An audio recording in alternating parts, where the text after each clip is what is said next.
और acid soluble pool होता है हमारे पास बायो माइक्रो मॉलिक्यूल, जो छोटे छोटे मॉलिक्यूल्स हैं वो हमारे पास फिल्टर आउट हो गए, दैट इज फिल्ट्रेट।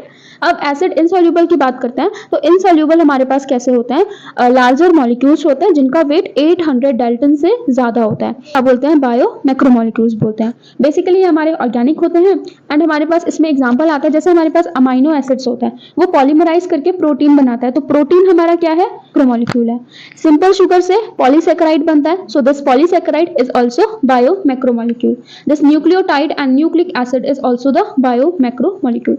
इसके बाद सेकंड पार्ट आता है एसिड सॉल्यूबल पूल, जिसमें हमारे पास होता है बायो माइक्रोमोलिक्यूल और जो फिल्टर हो चुका है दैट इज फिल्ट्रेट। जनरली ये सॉल्यूबल होंगे तभी फिल्टर हो गए, स्मॉल साइज के होंगे तभी फिल्टर हो गए, एंड इनका जो वेट होता है वो कम रहा होगा, दैट इज 18 to 800 डाल्टन से कम होगा। एंड ये हमारे पास अपीयर होंगे एसिड सॉल्यूबल पूल में एक्सेप्ट लिपिड पूल में आता है। एग्जांपल क्या आ जाएगा इसमें, amino acids, simple sugars and हमारे पास नाइट्रोजनस बेसिस।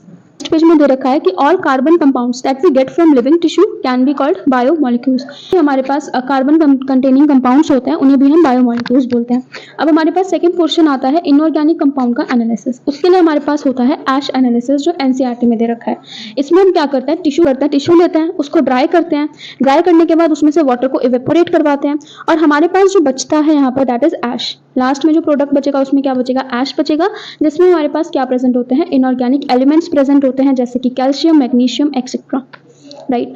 कुछ हमारे इनऑर्गेनिक कंपाउंड्स होते हैं जैसे कि सल्फेट, फॉस्फेट, ये भी हमारे किस में आते हैं, एसिड सॉल्यूबल फ्रैक्शन में आते हैं, और एसिड सॉल्यूबल फ्रैक्शन को हम क्या बोलते हैं, बायो माइक्रोमोलिक्यूल्स या फिर फिल्ट्रेट। हमारे पास आता है कि all these elemental composition of living tissue.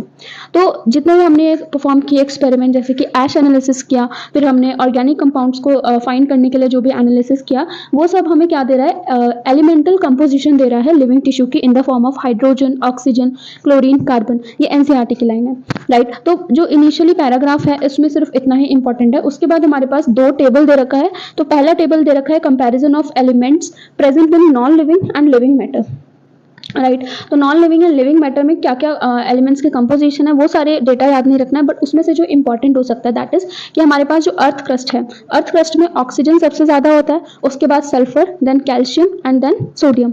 Similarly human body में सबसे ज्यादा होता है oxygen, then carbon, then hydrogen and then nitrogen, और ह्यूमन बॉडी में नेग्लिजिबल क्या होता है, सिलिकॉन। तो ये वाला टेबल से हम इतना जो है चीज उसको याद कर सकते हैं, तो इसमें इंपॉर्टेंट है। इसके बाद एनसीईआरटी में स्टार्ट होता है बायो माइक्रोमोलिक्यूल्स के बारे में, जिसमें सबसे पहला टॉपिक आता है amino acids, then lipids and then हमारे पास में न्यूक्लिक एसिड। तो उसको हम नेक्स्ट वीडियो में कवर करेंगे। Follow for more.